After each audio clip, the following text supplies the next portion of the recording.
Welcome to Between Sundays. I'm Tyler, and my right brain is untouched by pain anytime I'm with you, friend of the pod. We're welcoming back Maron from sabbatical, and Dave Rodriguez is here to share his sermon and testimony about what happens when God doesn't heal. It's Hope Month. But before we're clothed with our heavenly dwelling, now that they've been burdened and are groaning at their own tents, let's welcome in our favorite co-hosts, Maron and Barry. Good day, guys. Hey. Good day. Maron's back. Maron is back. Hey, Dave. Hello. Man, what a full family pod today. It's gonna be So a excited. monster. I've been looking forward to this for weeks. Yeah. Guys, friends of the pod, this is probably going to be a little bit longer than what you're used to just because there's so much to talk about. Barry's back from a trip. Dave's here. There's a lot to talk about with Hope Month. Maron's back from being gone for 3 months. So if you don't care about any of that stuff, I would encourage you to skip ahead until we talk about the sermon. We'll timestamp it on YouTube and all that stuff. But for now, guys, who wants to go first? What is going on in your lives? I feel like we've got to start with Greece. Don't you Yeah, think? Greece. All right, we start with Greece. Yeah, Liv and I went to Greece, 10-day trip, had an absolute blast. I've been telling people it was each element of it was either as good or better than we expected. Which So this is something you've been looking forward to for 17 a year? years, basically, it feels like. I've been talking about it for so long. Yeah. So yeah, I've been planning it for probably 6 months. We were really, really excited. And I kind of was the travel agent for the whole trip. So I got all the planning done and booked all the stuff. And I think I nailed it, guys. Do you enjoy that part of the trip? The I planning do. and itineraries? I do if it's a trip I'm going on. I would hate doing that for someone else, Yeah. probably. So I did. I had a really good time looking up stuff and exploring the areas on Google Maps and like researching on websites, things to do in certain areas. And so it was perfect. So Great.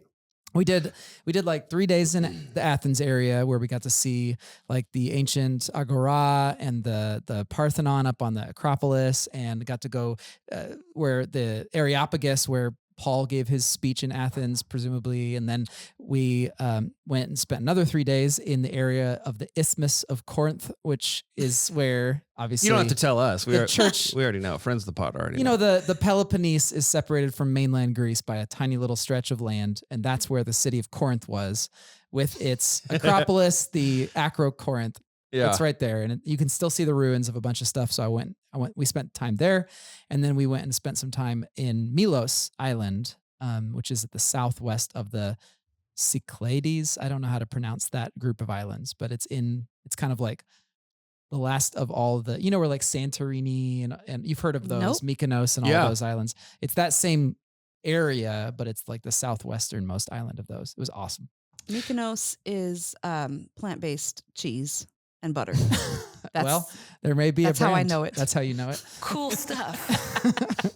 So, yeah. So you were kind of really looking forward to the historical context. Yeah. You've been reading lots of books about the cults of Roman imperialism. The Roman imperial cult. Yeah. Olivia probably wasn't reading those books, or was she? No. So how did you guys behave on the trip in terms of like what you were interested in, what Sure. Olivia was interested in? How'd you guys spend your time? Well, I tried to kind of get a good balance. So I'll give you an example of that good balance. One day we went to Corinth, saw the site and the museum there. That was like maybe an hour and a half, ate some lunch. And then we went to a winery and did like a winery tour. And then we went back to the hotel and just chilled out. Like that was the day. The next day, I went by myself back to Corinth, climbed the Acro Corinth, and like went and just like frolicking through By yourself? ruins. Yeah, by myself. And then I spent another 2 hours in the ruins of Corinth with my like site guide book and like deeply looking at every single structure and all the ones I was interested in and really, really soaking it in. And then I went back. So like that's kind of tried to have a good balance. But I was so surprised at how interested and passionate Liv was at some of the ancient history stuff. Like when we went into the Agora of Athens and the Acropolis, she loved it. And Really? It was so cool. Like it was so fun to have her take such an interest in that stuff. And Yeah. we got to geek out together. We went to the National Archaeological Museum of Greece. And I mean, I've never, ever seen that many artifacts under one roof before. We both got to the point where we'd like walk in and be like another massive hall filled with pottery and swords. And we're like, yeah, it's just more pottery and swords. Let's keep moving. Like, it was so insane how huge it was. Boring. But we had such a great time. We really dug it. She's into like Greek mythology and stuff, and was actually really starting to get interested in some of the things that I'm interested in, like how Roman imperialism ended up kind of overshadowing Greek culture in the first century. And Yeah. so we'd get to a place and she'd be like, what are we looking at? And I'd Yeah. be like, well, this is the port of Kangrier where Paul made his vow, and it was the main Aegean Yeah. Sea port for Corinth. And then we'd look at the ruins and she'd be really interested. So it worked great. Good. My family's into it because we just watched Hercules. Uh-huh. Ah. So the boys are super into Greek mythology and yeah. stuff. Yeah. Lauren was like, this is where Barry and Olivia just went.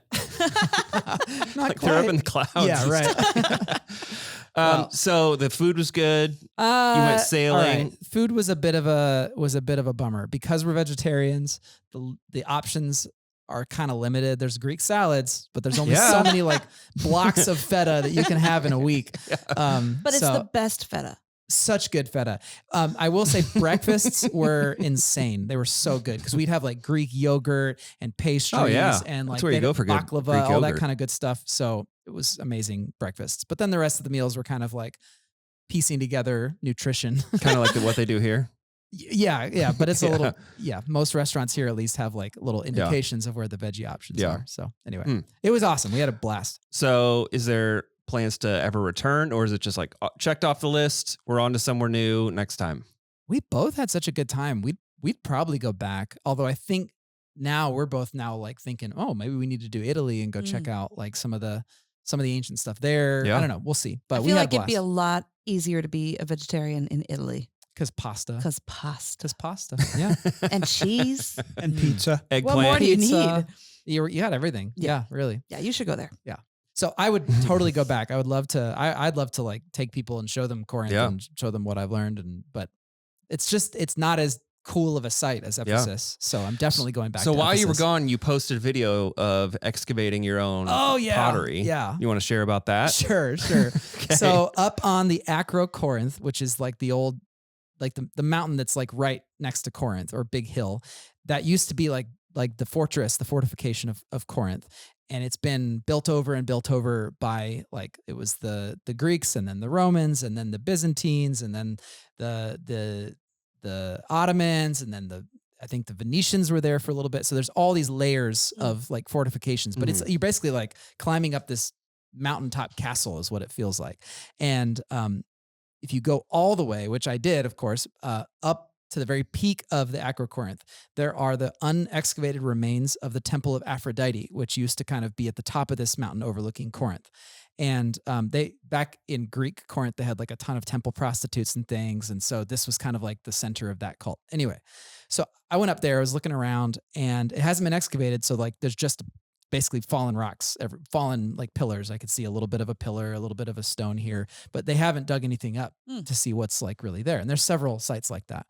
And so then I wanted to get a shot of ancient Corinth from up top, and it was slightly obstructed by this little hill. So I saw some old remains of a wall that I could climb up down the hill a ways. And so I started scrambling down the hill and down these big boulders and through the weeds and everything. And I looked down and randomly saw a little piece of what looked like pottery, like a little chip of pottery. So I stopped, I looked, and then I kind of turned around back towards the upper hillside, and I noticed, oh, there looks like pottery sticking right out of the hill, kind of like some of it had kind of eroded away. It was just dirt, pottery. So I just thought, well, let's see if I can tug on this pottery and pull it out. And I did. Came out really easily, and it was a piece of pottery under about a foot did it. of dirt that was probably, I don't know how old it was, but it would have been a really massive like jug. Can you sort of take thing. it to like the Antiques Roadshow? I didn't keep it. Yeah. I didn't keep it. I have far too much respect for like, if there is something important to be found there, I didn't want to be the reason why they couldn't find it. So I left everything right where I found it. Man, you could be like a millionaire right now. It's Yeah. not that, it was not like a nice, think like, hard.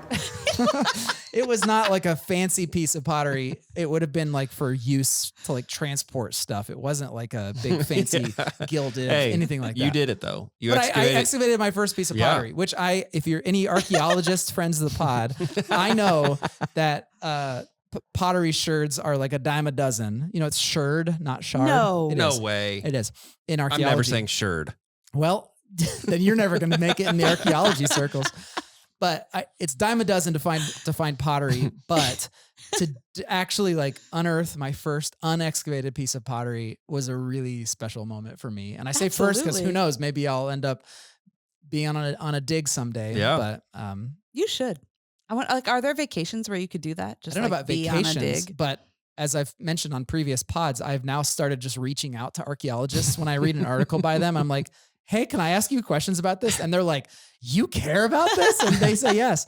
So one of them, I talked to him and he's like, oh, I'm sorry you're going to miss me when I'm doing my stuff in Corinth. I would have totally taken you to our dig. I would have taken you to the sites that are off limits. And so now I'm like, okay, next time I'm going to these places, I'm reaching out because I want to, I even went and I asked him when I met with him before the trip, where are you guys currently excavating? He said, oh, north of the theater.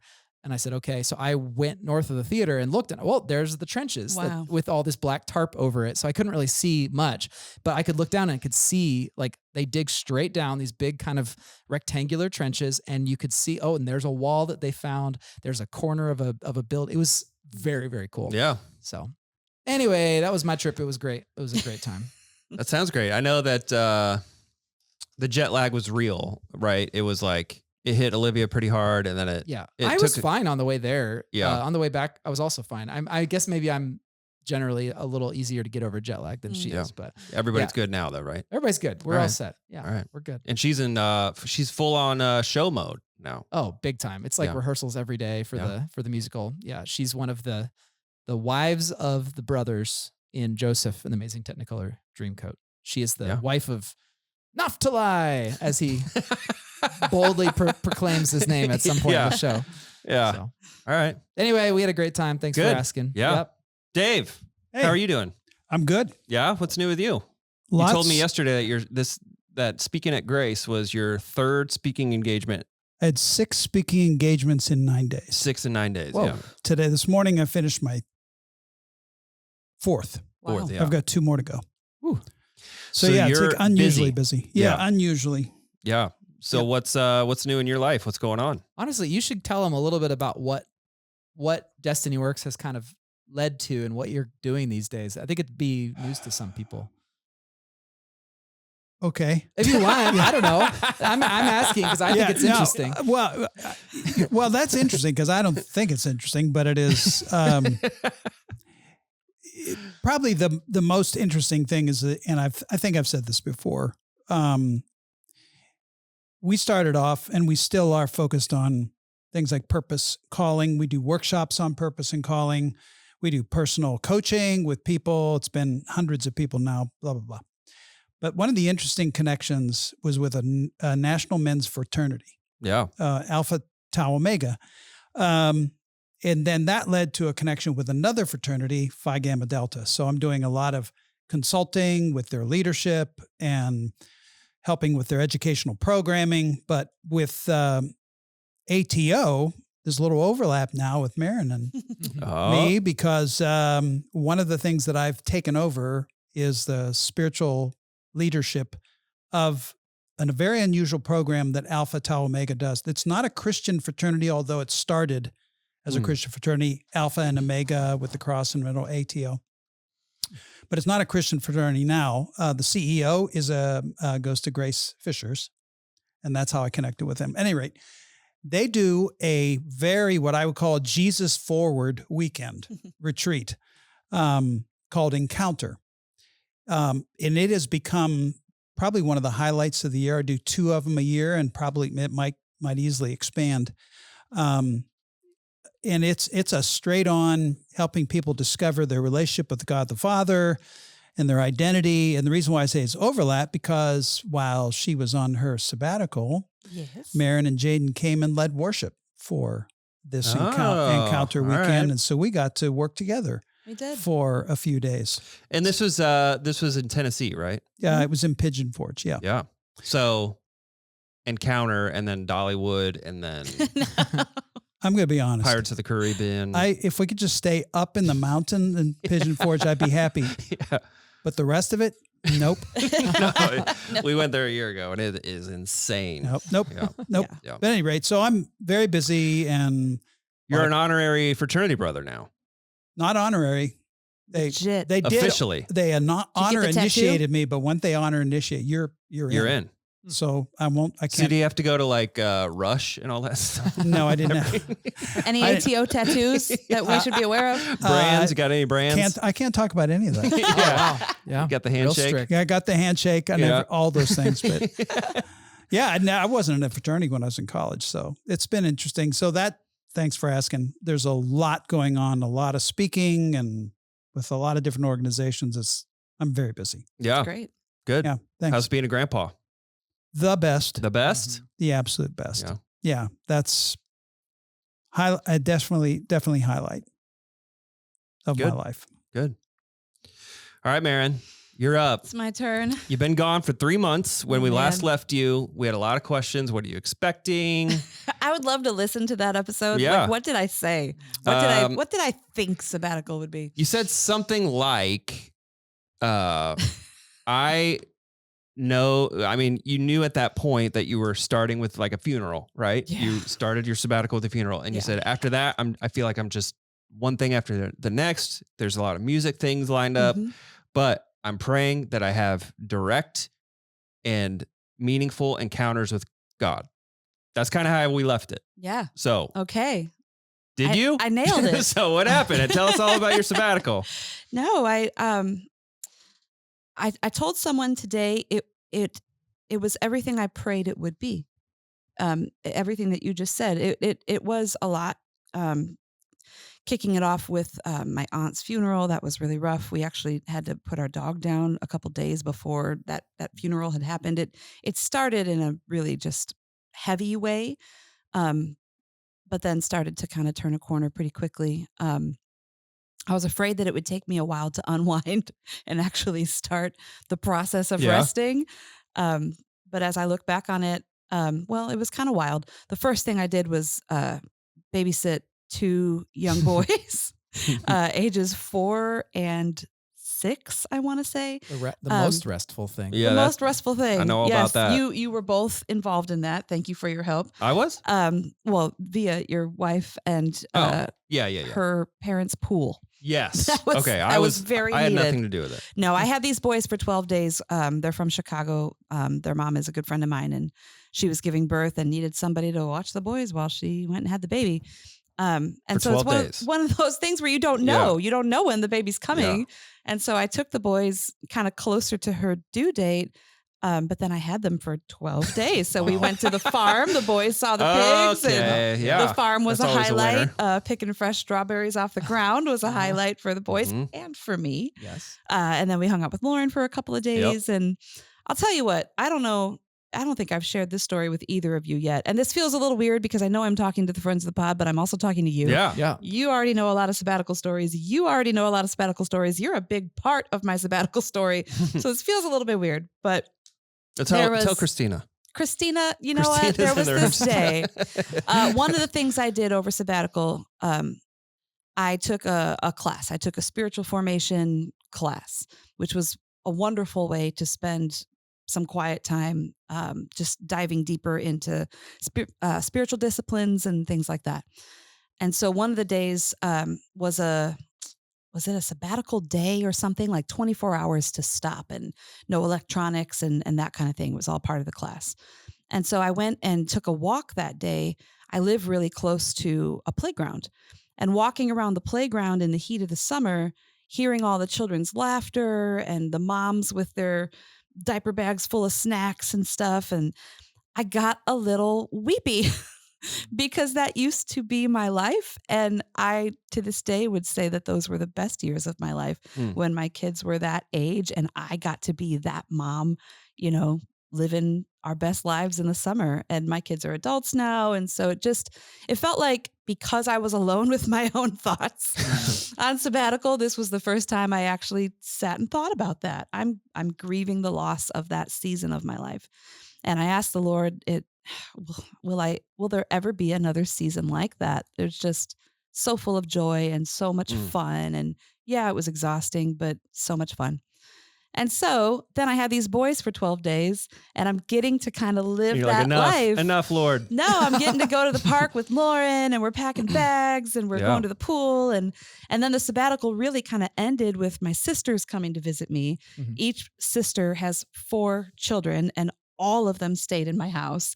We went to 10 different parks in Hamilton County alone in 6 days. And I think, or maybe it's 5 days, 10 parks in 5 days. And then on the 6th day, we went up to the Indiana Dunes and just had the beach day. So like God gave me that little gift. I think I started my sabbatical kind of grieving that element was missing from my life. Mm-hmm. But then he gave it back to me in droves during the sabbatical. That's cool. So that was pretty sweet. I got to tell you, I got a 4-year-old and a 7-year-old. And anytime you need that feeling, Oh my goodness. you're welcome to come. You're And living your best life. we have a big sign on the baby's wall in her room that says, "These are the good old days."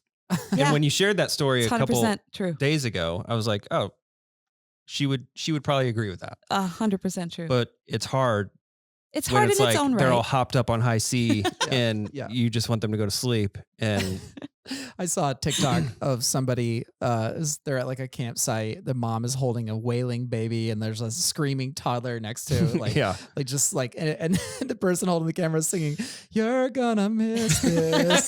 These are the best days." on Saturday was our house cleaning day. I don't want to hijack your Oh, sabbatical please story, do. but Saturday was our cleaning day at the house. And one of the jobs that got everybody into a verbal altercation was Milo. He's never going to listen to this, hopefully, but No, he will. Milo had to clean the boogers off of his wall that he had put on there by his bed. That was one of his jobs, and I warned him for weeks. I was like, if you keep doing that, you're going to clean it off yourself. And so Saturday was the day, and it all came to a head, and there were tears. Yeah. And I was like, Maron would say these are the good old They days. are, because you're going to laugh about that with Yeah. your son. Remember that time you had to cry about the boogers? One time I went into my daughter's bedroom and there were all these little pinpricks in the wall, like hundreds of them. She was trying to hang up a poster when she was probably like 6 or 7 with an actual hammer. She went and found the hammer, just perforated the wall Yeah. of the apartment we were renting. Yeah. Whoops. Oh, no. All right. So Spackle. you got a little taste of the good old days. I did get a little taste of the good old days. Ultimately, I could tell you a bunch of stories, but it really all kind of culminates into this word nourishing. I keep Mhm. telling people sabbatical was restful is too subjective of a word. I was very busy. I was taking a class, which meant I had actual homework assignments to do. I had a lot to do. One of the biggest things I did right off the bat was a Spanish-speaking Salvation Army camp, which I know I mentioned on this You podcast did, yes. before I left, Yeah. because I thought I was being asked to sing, and Yep. singing is easy and singing is fun. But it turns out, as luck would have it, I was not being asked to sing. I was being asked to play piano. Ooh. Not and sing. I not thought it was no. both. Pretty much not sing. Really, I think they wanted me to play and sing, but I'm like, look, you get one or the Yeah, other. I can only do one of Pick these. one. Yeah. With these songs that I've never heard before, Yeah. one of which was almost 15 minutes long, just one gigantic song. Yeah, it was so much fun, but it was a ton of work. I Yeah. felt like, especially in the beginning of the sabbatical, I felt like, oh no, did I overcommit myself? This doesn't feel very restful. But all of the things that I put effort toward, Mhm. all those things just emotionally, spiritually, they just filled me back up. That Salvation Army camp I did with V-Voice, some members of our congregation here are in that group. The conference itself was so much joy, Mhm. just jubilation and joy. And when was the last time I went to a camp and Yeah. slept in a what do you call it? Bunk. Bunk, all of it. Like I had a camp experience, and I got to go with my son. Yeah. And a friend of ours came and played electric, and so the 3 of us drove together. And the car ride there, you could not put 3 nerdier musicians in a car, and so the soundtrack of that road trip is going to be forever etched in my mind. It was so much fun. Just the drive there and the drive back alone was so life-giving, and it was worth every ounce of effort and every ounce of work put into rehearsals every Monday night throughout the month of June Yeah. and July. So that was nourishing. The thing I did with ATO and with Dave and Pigeon Forge, we can have a whole podcast dedicated to that experience alone, with no hyperbole, no exaggeration, when I say that was transformational, especially in the life of Jaden. For those of you who don't know, which is probably everyone, Dave, you asked me on Good Friday, because you were leading the choir. You said, hey, there's this thing I've got coming up at the end of August or middle of August. Do you think you'd be available to lead worship for it? And in the moment, I'm like, oh, yeah, I'll be on sabbatical then. So I'll have plenty of time. It's what I told you. But right away, I said, do you care if I bring my son? And I just think that was the Holy Spirit. When you asked me to lead worship, I didn't even know what it was for outside of you'd be there. So that's cool. But what it was to be leading college age young men in worship, all of whom are Jaden's peers. They're his age. And so really when he and I were doing this worship leading thing, which he's done so many events where he has helped mom lead worship, so many events, but he's an adult now and he's a leader. And so he and I put that set list together with one another's input. It wasn't just mom building the set list and Jaden playing drums or Jaden accompanying. Really, I put much of the ownness of the leadership part on him.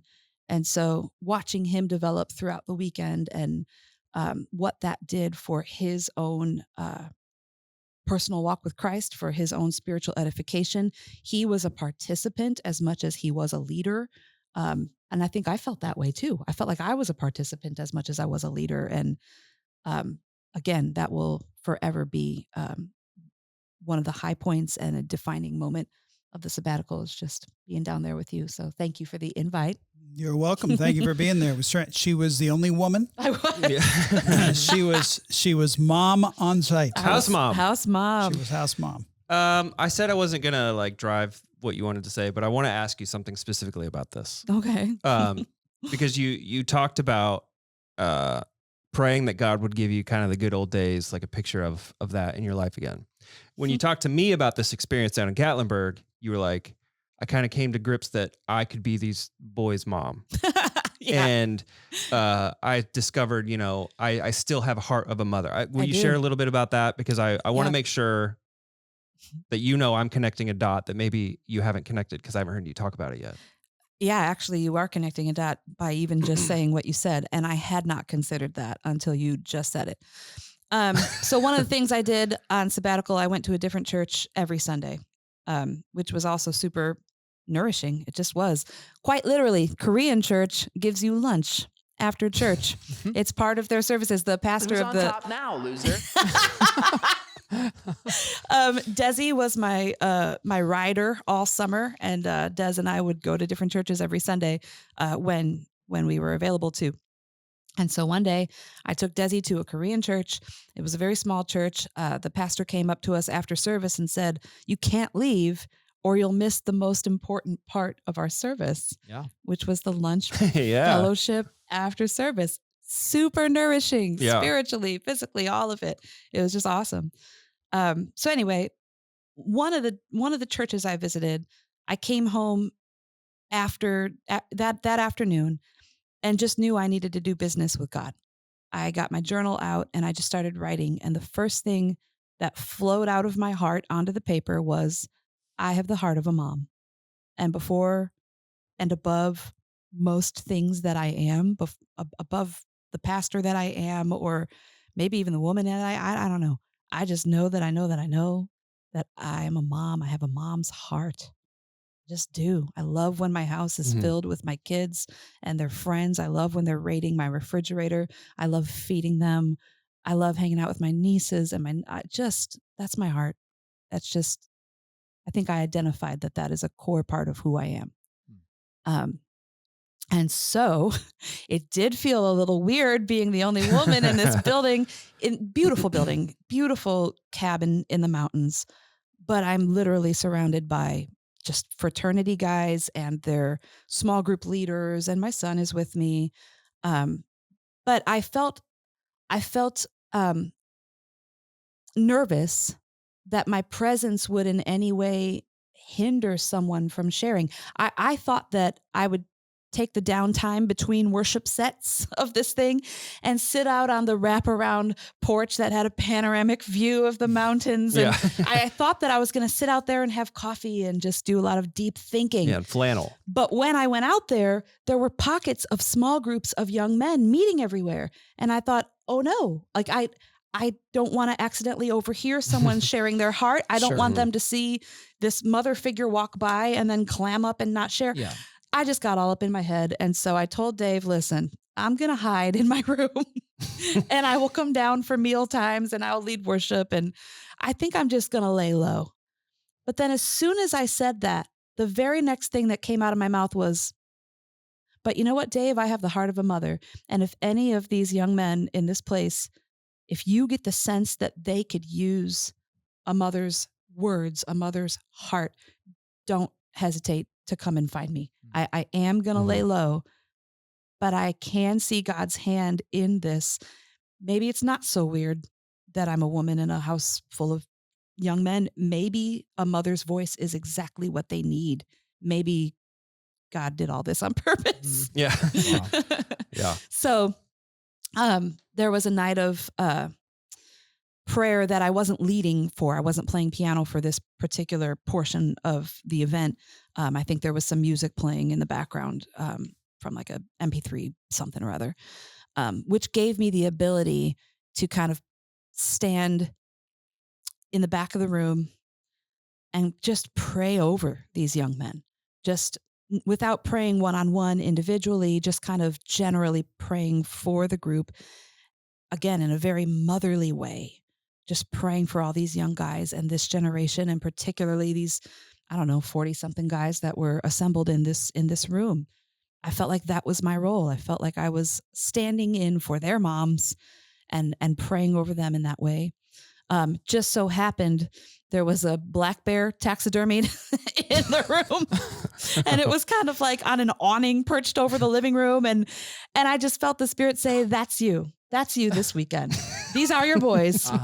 These are your boys. And you are that mother bear this weekend. That's why I put you here. Whoa. Side note, all I wanted all weekend long was to see an actual black bear. Huh? That's all I wanted. There was one point I was at the piano. Jaden and I were about to launch into a worship set. All the small group leaders had assembled on the wraparound porch. It was a special event that we were doing that night. And so they were positioned on the porch. And I see a lot of commotion out of the corner of my eye. And you could tell as they started getting their phones out and they're taking pictures, they're seeing a bear right now. And I'm tethered to this piano and I can't get up and go see that bear. And I was so mad. And so many of them came to me and showed me the pictures. Did you see? Did you hear? Did you hear? The bear was like right in front of the house. Like, I missed it. And every chance I got, I was looking out the windows. I was searching so hard for my bear. I wanted to see a bear. Probably just stand by the trash can because that's what I Stand by the dumpster. We were thoroughly advised to not entice the bears. Yeah. But on pizza night, I wanted to just stand out there just with wave one the pizza slice box. and just wave it in the air. Anyway, the weekend was incredible. It was about 4 days worth of really intense worship, if that's a way to describe it. Jaden and I were plumb exhausted at the end. We had just completely poured ourselves out. And yes, we'd been refreshed and filled, but still it was like being wrung out in the best way. So we get in the car, say our final goodbyes, and we start driving down the hill.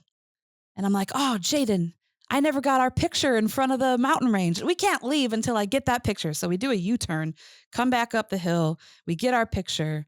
Now we're finally ready to leave Pigeon Forge and leave the event. We got to the entry gate, like leaving the property.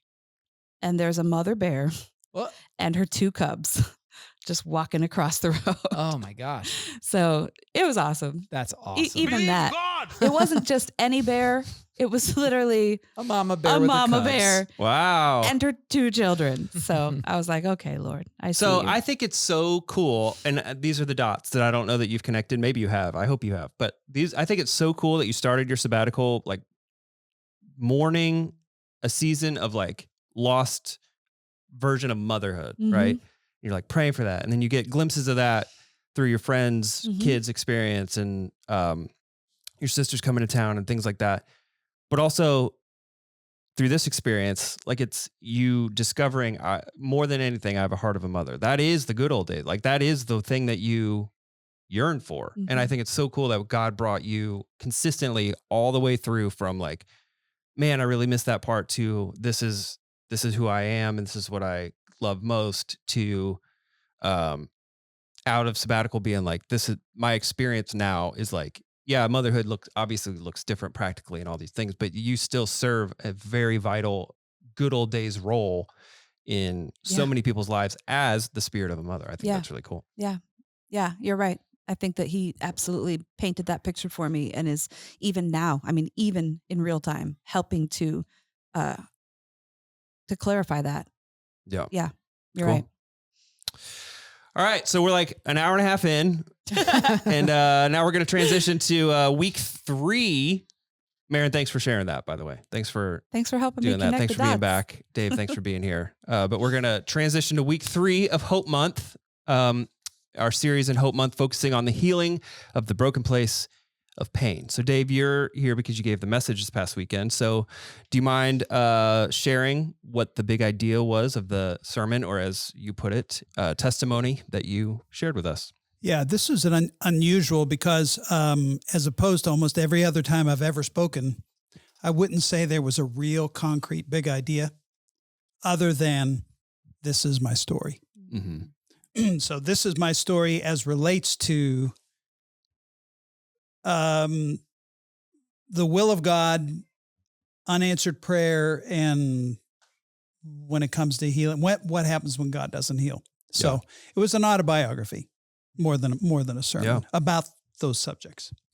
So take me through the choice, or take us through the choice to do it that way. At what point when you were approached about this series and the sermon specifically, were you like, I know this is what I have to do, and what are the things that helped you arrive at that? Well, it's really simple. I said in the middle of the sermon, these are not conclusions. These are thoughts in process.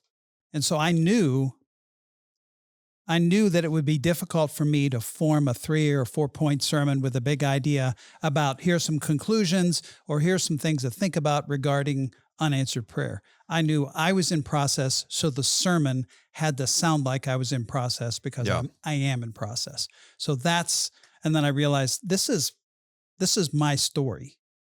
And so I had to tell. I think I didn't have a choice. I had to tell it the way I told it. I think you're right. I think this is kind of one of the mysteries for believers. I mean, it's at the core of our faith, all these promises in Scripture, and yet the reality of pain and ongoing suffering. How do you reconcile those things? If you were to come in and say, I got the answer, here it is, boom, boom, boom, I think it would have really lost something, because no one has that answer yet. We're all still working on that. Although when I was early on in ministry, I felt like I had to give it in answer form. And that I think those who are pastors feel like we have to be explainer in chief. And so, I'll be really honest. I mean, one of my frustrations with evangelical Christianity is we don't deal with it in mysterious terms. We deal with it in answers and conclusions. And honestly, I can trace this back. I had a discomfort in me even early on when I was in Bible school and seminary then, and thinking through this subject. And I found a little book in a teeniest little bookstore about the will of God. That was the first, one of those paint can openers that just pried open my mind a little bit to ask the questions to make it more mysterious. And honestly, the reason why I was able to give that sermon now is because that sermon this past weekend was I was thinking these thoughts decades ago. Yeah. But never felt like I could say it the way I did. And probably because I'm retired from ministry. I'm not retired. Yeah. Retired from ministry, that I felt like I could say those things.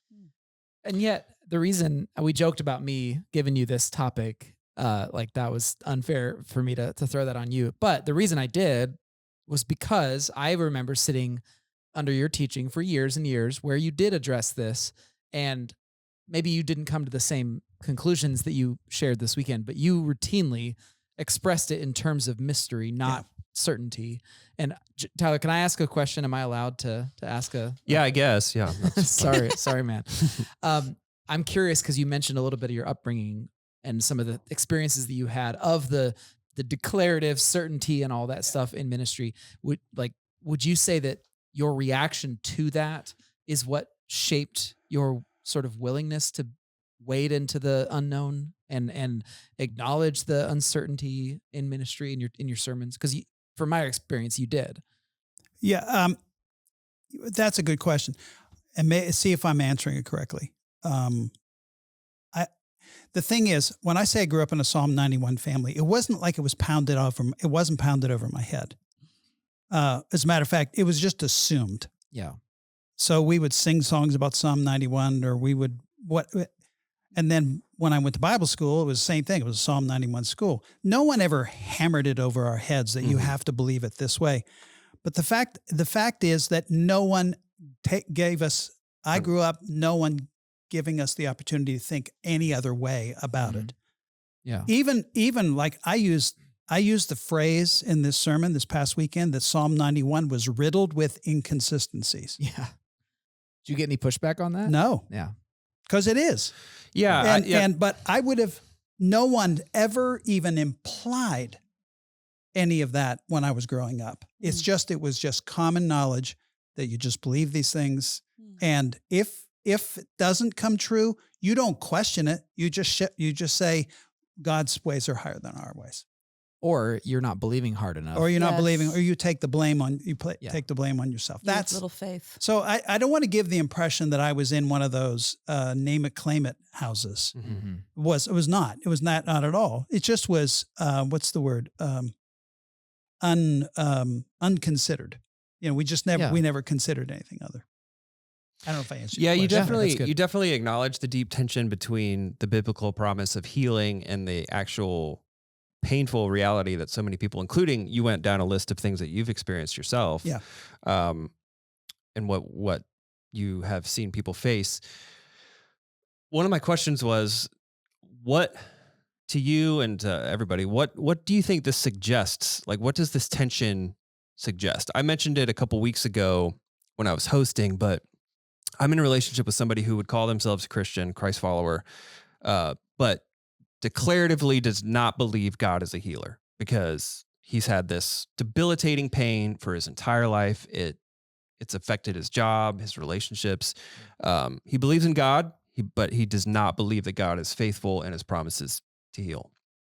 And so if you called them, what did you call them? You called them riddled with inconsistencies. Yeah. What does that tension suggest about like the Bible or God or the character of God? Like, do you know what I mean? Yeah. Well, it suggests that if we take a subject like this and we try to codify it and try to make it doctrinaire, try to come up with bullet points that this is the doctrine, this is what we believe, and this is what we cling to, we're going to be frustrated. Mm-hmm. There are just certain things you cannot systematize in my mind, because life, if you're honest about it, life will not allow you to systemize something that can't be systematized. Yeah. So that's what it says to me. Yeah. And so it has to be left with it has to be mysterious. What I did not say this weekend, and it's very easy to say where I wasn't healed. It's very hard to say where I was healed. That's hard to say because it's hard. What was when I had my kidney stone and then all of a sudden it stopped hurting. Was that the hand of God? Yeah. When I needed it to, because I was whatever situation. something happened where clearly was a little bit, wow, that seemed like healing. It's just harder to indicate that someone's healed than it is to indicate someone's not healed. Yeah.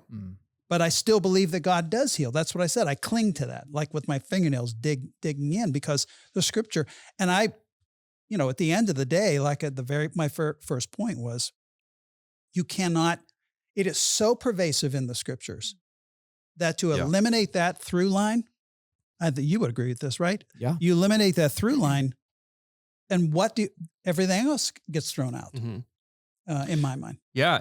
Yet you said you still pray for healing. Yes, I do. So why?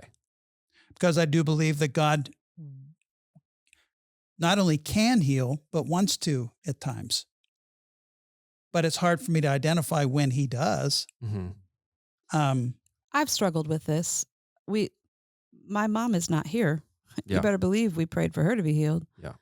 That's a limp that I'll walk with forever. We're never told not to pray for healing. And so for that reason alone, I'll continue to pray for healing. Me too. As far as the inconsistency of Psalm 91, this has been a fascinating weekend for me, Dave. Not only did I grow up in a Psalm 91 family, I celebrated my grandmother's 99th birthday on Saturday. Wow. 99. Wow. And can I tell you what her favorite scripture passage Psalm is? 91. He who dwelleth in the secret place. Wow. The secret place of the Most High. King James. Shall abide neath the shadow I'm guessing she likes the old of King the James. Almighty. It's her favorite passage. She's 99 Yeah. years old. She's also buried 2 out of 3 children. Right. And it's still her favorite passage. To hear your message on Sunday morning on the heels of celebrating grandma and quoting that scripture Saturday afternoon, I can't help but think of it in that context. Yeah. Why would she still say that this is her favorite passage, especially the parts about 1,000 may fall at your side and 10,000, but she has, I feel like in her 99 years, and by the way, she's still quick as a whip. It's like she's unlocked the secret of abiding. And thinking big. Yes. Yeah. I don't think that she reads Psalm 91 and thinks nothing bad will happen to her because she's suffered tragedy upon tragedy. My aunt who just passed away in the summer, that's her only daughter. She's one child left. I remember when I was at her house when my aunt was passing away, my grandma said, I'm just praying that God gives me the strength to get through what I'm about to have to go through. And she said that at age 98. Wow. In her wisdom, she didn't abandon God. She knows that God is her strong tower. She knows that God is her refuge. In these inconsistencies that we see described in Psalm 91, it made me think of elsewhere in the Psalms where it's like, why do the wicked prosper? I think it's really important to remember that the Psalms are songs, and you said as much. Yes. These are not hard and fast, It's not doctrine. No, it's not. They're songs. These are songs. And sometimes those songs are, Aspirational. you're so awesome, you've destroyed all my enemies. And sometimes the songs are, why are my enemies prospering? Psalm 73 is a good example of that. But even at the end of Psalm 73, the psalmist says, my health may fail and my spirit may grow weak, but God remains the strength of my heart. He is mine forever. That's Psalm 91 to my 99-year-old grandma. Yeah. It's not promising her that bad things are not going to happen. It's not promising her that he's going to heal every ailment. Her daughter who passed away died from a brain hemorrhage. He's not promising that in Psalm 91. But grandma would still say, he who dwelleth in the secret place of the Most High shall abide beneath the shadow of the Almighty. She would still say, my health may fail and my spirit may grow weak, but God remains the strength of my heart. He is mine forever. Yeah. Go ahead. Oh, I'm just all over the place with quotes today, but this conversation makes me think of a tiny book, very tiny book, that had a large impact on me in my early 20s. I've talked about it before. It's a book called Let Go by Francis Fenelon. His advice to somebody who was bearing physical pain, his advice to that person, he said, a cross which comes purely from God and is cordially welcomed without any self-reflective acts is at once painful and peaceful. But one unwillingly received and repelled by the life of nature is doubly severe. The resistance within is harder to bear than the cross itself. I think as I consider my grandma and the crosses that she's bared in 99 years, her secret is surrender. She knew she was going to lose her daughter. She knew it would be painful. She prayed for grace and strength to endure, and she would find that beneath the shadow of the Almighty. She would find that in the secret place. Nobody prays like my grandma prays. Yeah. She lived her life as a perpetual what now, not why. Yes, yes, yes. Yeah. Yes. Yeah, I think a lot of people resonated when you said that, Dave. You said when you're going through pain or you're seeing people suffering, you no longer ask why. You ask what now. When God doesn't heal, do you remember the point in your life when that switch flipped for you, where you stopped asking why and you started asking what now? I think that started to happen the deeper I went into ministry and the more I had to address the question with people. Yeah. And I found myself coming up empty time after time after time after time. But the one seminal moment that I've now told the story many times was the one of the little boy who wandered out the backyard, fell into a neighbor's pool and drowned. And right at that time, I was reading yet another book, another perspective on how to understand the will of God when it comes, just the will of God, and how does he operate in this world and blah, blah, blah. So that happened while I'm reading this book. I'm having dinner with the guy as we're debriefing over tears. It's just the horror of the loss of his son, and yet the horror of what the pastor said, that somebody's going to get saved because of this. While I'm reading this book, and I think, Tyler, that's when, right at that, I said, I can't do this anymore. I cannot sit with another grieving person and even think of addressing the question why. Yeah. So it was like, all right, what now for you? And this man looked at me and I said to him, look, I'm halfway through this book. I'm going to give this to you, but it's dangerous because I should not be given a book, which has it's a theological perspective that not everyone would agree with. And I said, it's dangerous giving to you a book that I have not finished. But I said, where you are right now, I'd like you to read it. And he wrote me a letter. He said, you saved my faith. This saved my faith. Wow. I'm able to still worship God because I now think of it differently, more in the what now rather than the why. To me, all of these types of conversations are resonant of, I think, kind of what it means to be Christians believing in a mysterious God. And so I always picture it as like walking through an uncharted land, and eventually you reach the chasm that you can't continue to walk onto because it's just empty air in front of you, whether it's, a creator God who doesn't make his existence undoubtable, a loving God who allows suffering and pain in the world, a healer God who doesn't always heal. Like at some point you reach the end of the solid ground, and it's like, I just don't know how to go on. And so many of us are so determined to stay on solid ground that we will create answers to why, and we will tell people, oh, it happened for a reason, or, oh, God wanted another flower in heaven, or those atrocious things that people will say,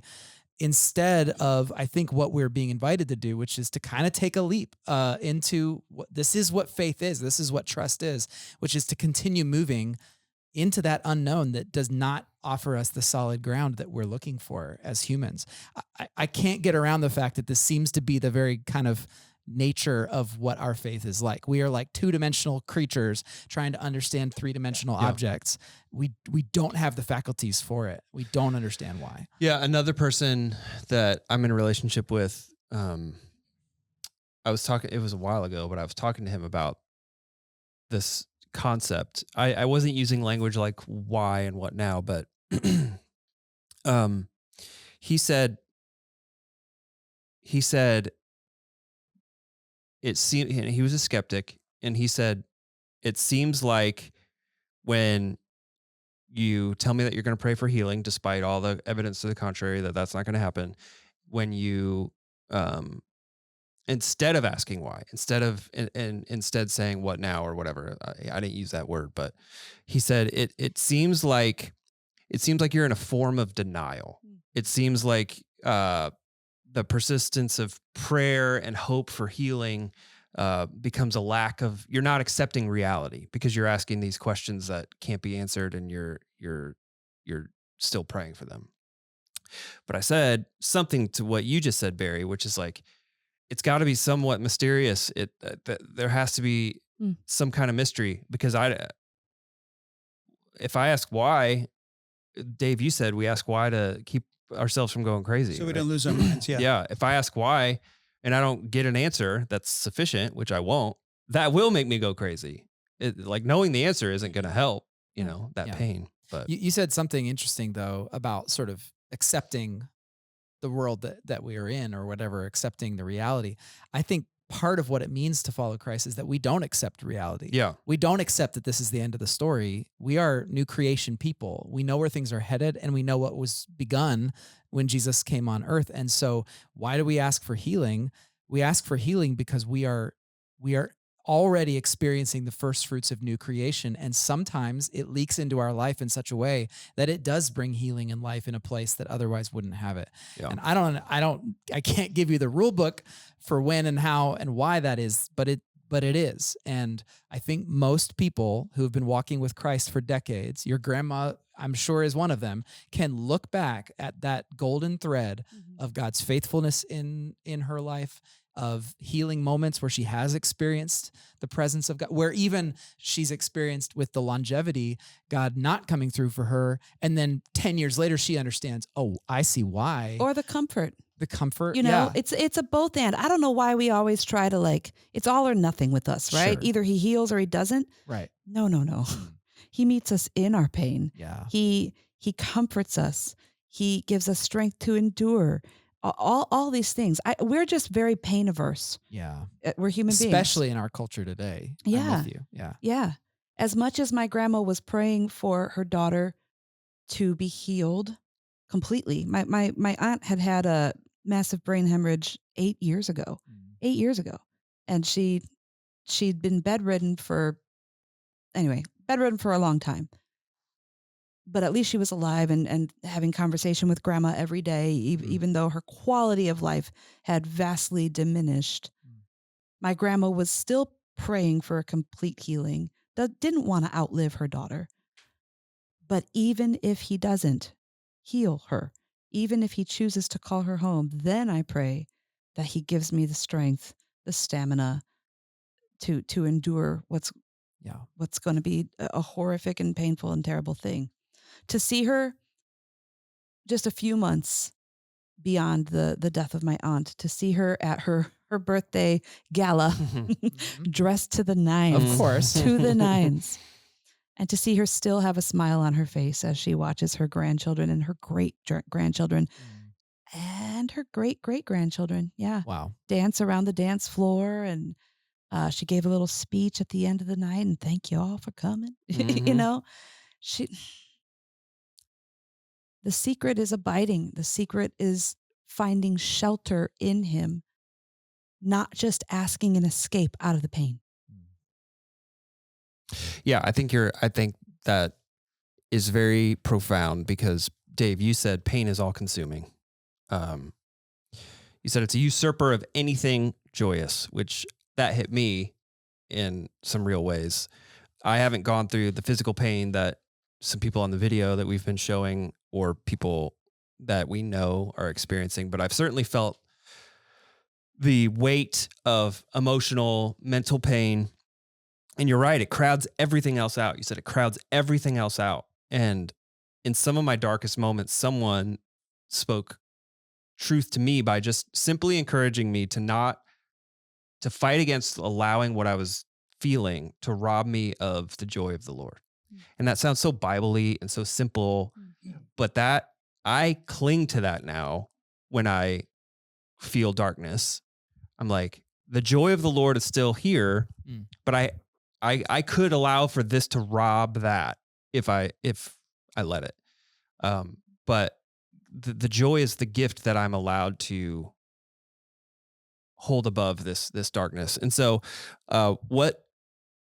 and your grandma sounds like someone else who's done this. Yeah. Reclaimed the joy and hope and purpose despite pain being all consuming. So what can we learn in Hope Month? What can we learn about reclaiming joy and hope and purpose in the midst of chronic pain and deep suffering? Well, I think what your grandma learned in her lifetime was to go to the place where God dwells within her.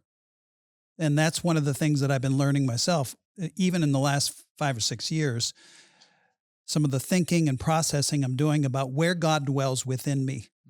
Why is it called a secret place?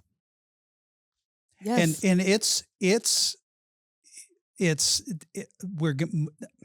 about neuroanatomy and it's new thinking for me. So it's dangerous for me to blat out stuff that I'm still processing.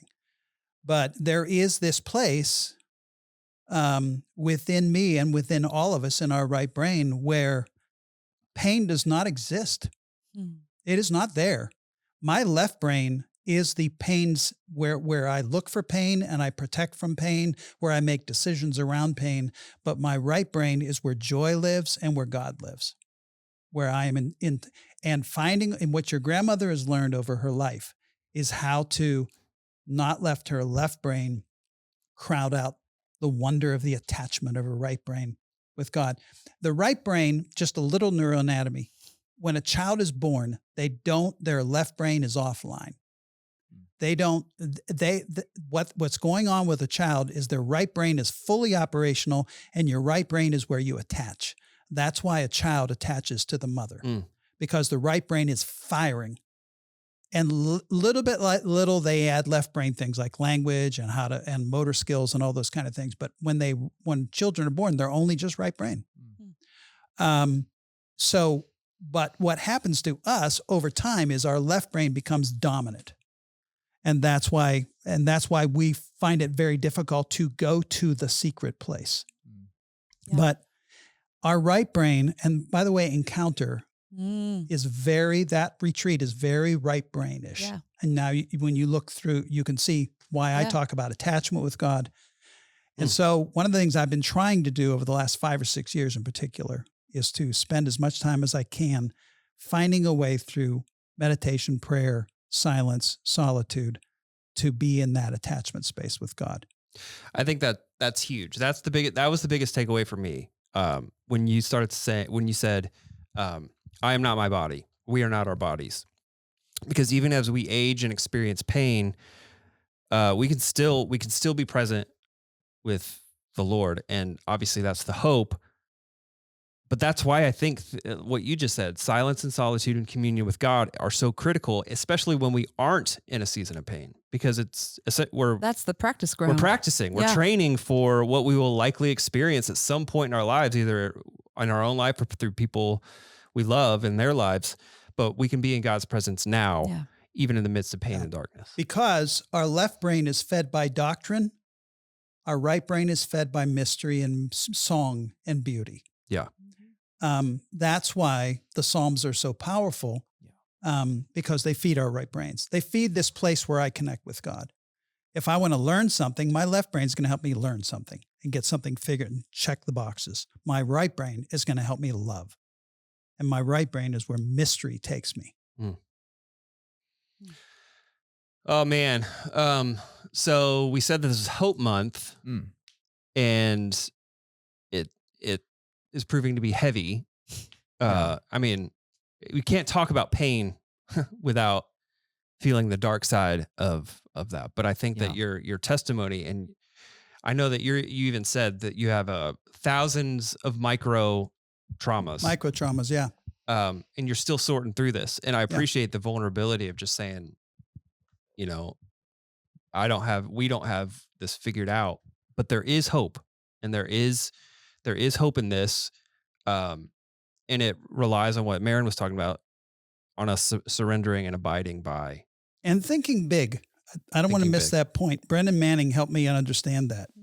Brendan Manning is unflinching in looking at how nasty pain is and how debilitating it is. But he is unflinching when he says, but I cling to the fact that there is something afoot in the universe. Yeah. There's something that is brilliant and beautiful and huge and magnificent. And that's where he went in his And life. all is well, right? And he said, when I consider that mystery, when I look to the hills and where does my help come from?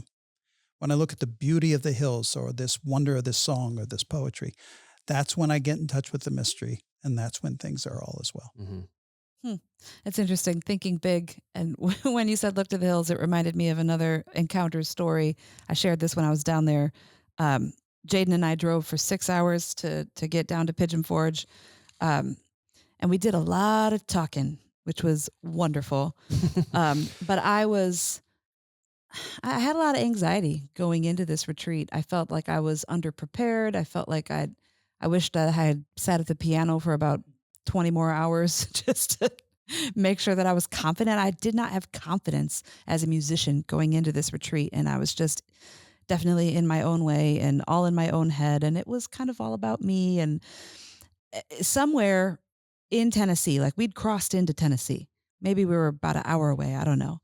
But I felt the Spirit speak to me, and I said it to my son as I was driving. You know what? I just need to get out of his way. I just need to get out of his way. He's going to move, and I just need to get out of his way. And so we get there, and we set up, and before we sing our first note or play our first note, it had been raining, and a rainbow formed on top of the mountains. And again, it was just, talk about thinking big. It was not just a picture. This was real life playing out in front of my eyes. I'm standing A rainbow on a in mountain. the beauty and grandeur of the mountains themselves, which are super impressive. And then our God threw a rainbow on top of it. And it was just like, oh yeah, I just need to get out of his way. Get out of the way. But he kept the mother bear till the end. That's right. He could have really blown your mind. That's right. But you're right. Like something so cosmic, something so grand that we can scarcely comprehend. And yet he is the God who puts rainbows on top of mountains and can do that whenever he wants. He built us for mystery. Yes. When we're made in the image of God, it was also that we were made for mystery more than we were for answers. Yeah. That's hard. I mean, that's hard for a lot of us because we like knowing why. Yeah. We like things being explained to us. Yeah. Thank you for the message. Thank you for the testimony. Barry, where are we going next? What are we doing? We have one more week of messages for Hope Month. The following week is Weekend of Service. But this coming Sunday, we are going to have a message from Dr. Reverend Milton Keyes. Oh, that'll be lighter. Yeah. Hey, but the topic is all about the community engaging in one another's pain. Yeah. So, well, I've been interacting. you've talked with I've been talking with Milton, and let's just say, just settle in. Yeah, he's probably coming guns blazing. He's going to go Milton on us. Yes, All right. he He will. has already been in communication with me about making sure what time he needs to be here because he's got some He things had to a share great with this time on the podcast. podcast, and he's going to be, he's going to be ready. Yeah. Cool. Well, we'll look forward to that. Milton will be here next week. Dave, thanks again. You're welcome. Maron, welcome back. Thank you. Amy, for the life of her, could not ever get the outro without pulling it up on her phone. She was so nervous about She it. was so nervous about getting it right. So can you please give us a proper outro? Oh, with joy and gladness. Do justly love mercy and walk humbly with your God. And we'll see you on the other side of Sunday.